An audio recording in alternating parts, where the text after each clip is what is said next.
महादेव, जय भोलेनाथ। नमस्कार दोस्तों, आप सभी का स्वागत है धर्म ज्ञान के मार्ग में। आज हम बात करेंगे कलयुग के अंत में क्या क्या होकर रहेगा। 100% सच, भगवान श्री कृष्ण की भविष्यवाणी। 5 वर्ष की उम्र में महिलाएं गर्भवती हो जाएंगी। मनुष्य की आयु 20 वर्ष की रह जाएगी। क्या क्या होकर रहेगा कलयुग के अंत में, सभी महत्वपूर्ण बातें इस वीडियो में हम लोग जानेंगे। इसलिए आप लोगों को वीडियो को अंत तक देखना होगा, जिससे कि सारी जानकारी आपको समझ में आ जाए। हमें क्या उपाय करना चाहिए इस कलयुग के दुष्प्रभाव से बचने के लिए, सभी जानकारी। तो दोस्तों, ऐसे ही वीडियो देखने के लिए अगर अभी तक आप लोग चैनल को सब्सक्राइब नहीं किए हैं तो वीडियो को लाइक और चैनल को सब्सक्राइब करके कमेंट बॉक्स में हर हर महादेव, जय भोलेनाथ जरूर लिखिएगा, इनकी कृपा पाने के लिए। दोस्तों, कलयुग के अंत में क्या क्या होकर रहेगा। मनुष्य की औसत आयु 20 वर्ष की रह जाएगी। 5 वर्ष की उम्र में स्त्री गर्भवती हो जाया करेगी। 16 वर्ष में लोग वृद्ध हो जाएंगे और 20 वर्ष में मृत्यु को प्राप्त हो जाएंगे। इंसान का शरीर घटकर बौना हो जाएगा। ब्रह्मवैवर्त पुराण में बताया गया है कि कलयुग में ऐसा समय भी आएगा जब इंसान की उम्र बहुत कम रह जाएगी। युवावस्था समाप्त हो जाएंगे। कली के प्रभाव से प्राणियों के शरीर छोटे छोटे क्षीण और रोगग्रस्त होने लगेंगे। श्रीमद् भागवत के 12 स्कंद में कलयुग के धर्म के अंतर्गत श्री सुखदेव जी परीक्षित जी से कहते हैं, ज्यों ज्यों घोर कलयुग आता जाएगा त्यों त्यों उत्तरातुर धर्म, सत्य, पवित्रता, क्षमा, दया, आयु, बल और स्मरण शक्ति का लोप होता जाएगा। अर्थात लोगों की आयु भी कम होती जाएगी। जब काली काल बढ़ता चला जाएगा, कलयुग के अंत में जिस समय कलिक अवतार अवतरित होंगे, उस समय मनुष्य की परम आयु केवल 20 या 30 वर्ष की होगी। जिस समय कलिक अवतार आएंगे, चारों वर्णों के लोग क्षुद्रों बौने के समान हो जाएंगे। गवें भी बकरियों की तरह छोटी छोटी और कम दूध देने वाली हो जाएगी। कलयुग के अंत में संसार की ऐसी दशा होगी कि अन्न नहीं उगेगा। लोग मछली मांस ही खाएंगे और भेड़ और बकरियों का दूध पिएंगे। गाय तो दिखना भी बंद हो जाएगी, वह बकरी समान होगी। एक समय ऐसा आएगा जब जमीन से अन्न उपजना बंद हो जाएगा। पेड़ों पर फल नहीं लगेंगे। धीरे धीरे ये सारी चीज़ें लुप्त हो जाएंगी। गाय दूध देना बंद कर देगी। स्त्रियां कठोर स्वभाव वाली वो कड़वा बोलने वाली होंगी।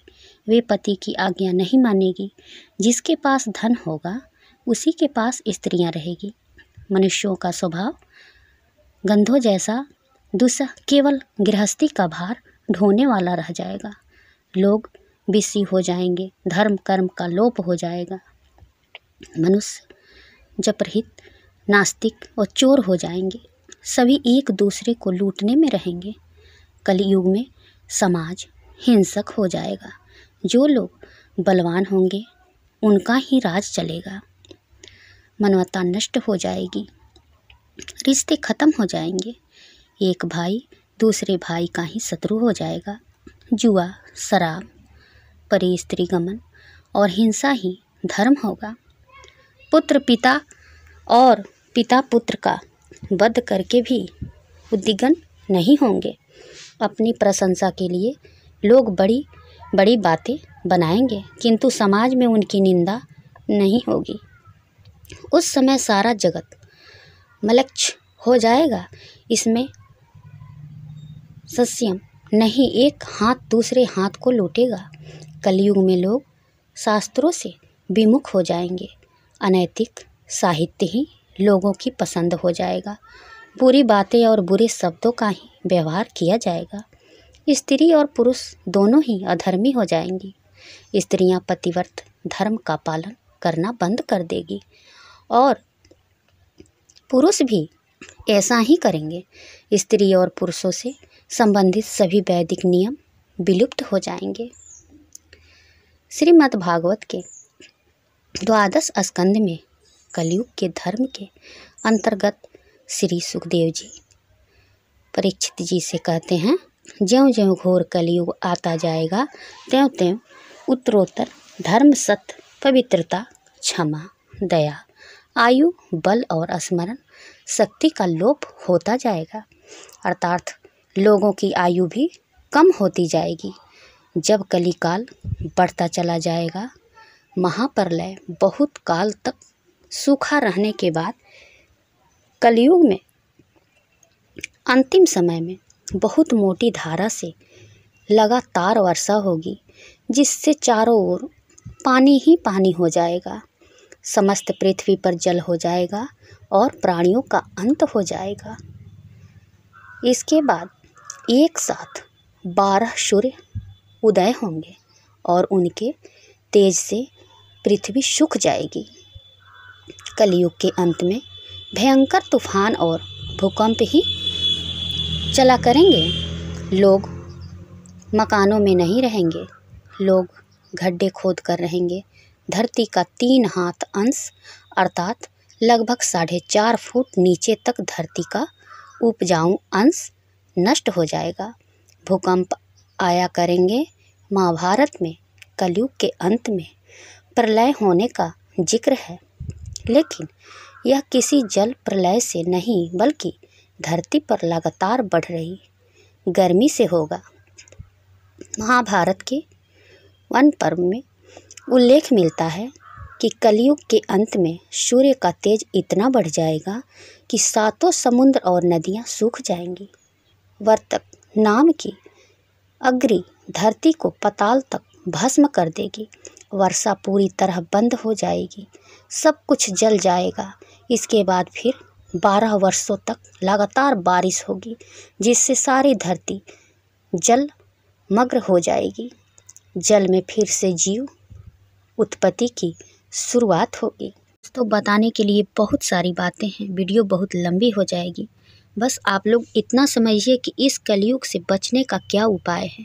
तो इस कलयुग में बचने का केवल एक ही उपाय है, जो उपाय वो है भगवान के नाम का सहारा। अगर आप भगवान के नाम का सहारा ले लेते हैं, यानी कि इस कलयुग से आप अगर बचना चाहते हैं, आप धर्म कर्म पर चलना चाहते हैं, धर्म का साथ देना चाहते हैं, तो आप इस कलयुग में अगर कुछ नहीं कर सकते हैं तो केवल एक भगवान के नाम का सहारा ले लें।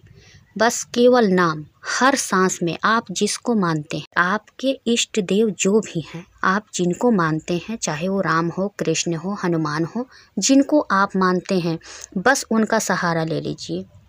हमारे नैया को पार करेगा।